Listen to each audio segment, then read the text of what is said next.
കഴുത്തുരുട്ടി 13 കണ്ണറ പാലത്തിനു സമീപം ലോറികൾ കൂട്ടിയിടിച്ച് ഒരാൾക്ക് പരിക്കേറ്റു. ഞായറാഴ്ചയാണ് സംഭവം. എറണാകുളത്ത് നിന്ന് കോവിൽപ്പെട്ടിയിലേക്ക് തീപ്പെട്ടിക്കൊള്ളി കയറ്റി വന്ന ലോറിയും ചുരണ്ടയിൽ നിന്ന് കൊല്ലത്തേക്ക് പാൽ കയറ്റി വന്ന ടാങ്കർ ലോറിയും തമ്മിലാണ് ഇടിച്ചത്. പാൽ ലോറിയുടെ ഡ്രൈവർ പൊന്നുച്ചാമിയെ കാലിന് ഗുരുതരമായ പരിക്കുകളോടെ നാഗർകോവിൽ ഗവൺമെന്റ് ആശുപത്രിയിൽ പ്രവേശിപ്പിച്ചു. ലോറിയിൽ കുരുങ്ങിക്കിടന്ന പൊന്നുച്ചാമിയെ നാട്ടുകാരും പോലീസും ചേർന്ന് ലോറി വെട്ടിപ്പൊളിച്ചാണ് പുറത്തെടുത്തത്.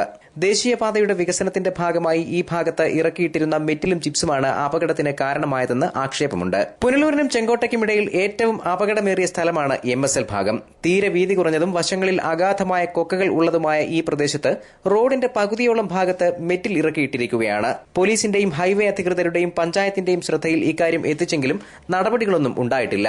30 കിലോമീറ്റർ സ്പീഡ് ലിമിറ്റ് വെച്ചിരുന്ന ഈ പ്രദേശത്ത് അമിത വേഗതയിൽ പോകുന്ന വാഹനങ്ങളെ നിയന്ത്രിക്കുന്നതിൽ ഹൈവേ പോലീസ് ജാഗ്രത പുലർത്തുന്നില്ല എന്ന ആക്ഷേപവുമുണ്ട്. റോഡിൽ നിന്ന് മെറ്റിൽ നീക്കം ചെയ്തില്ലെങ്കിൽ വരും ദിവസങ്ങളിൽ അപകടങ്ങൾ വർദ്ധിക്കുമെന്നും ചൂണ്ടിക്കാണിക്കപ്പെടുന്നു. நம்ம ஆற்றுல நிறுத்தி குளிச்சுட்டு ட்ரெஸ் எல்லாம் போட்டு குளிச்சுட்டு வர்ற வழியில் வந்து இந்த வண்டிக்கு முன்னாடி ஒரு வண்டி வந்தது.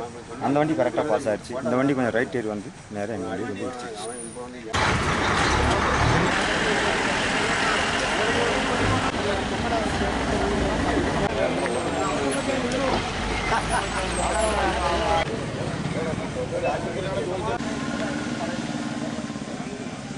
News bureau, Thenmala.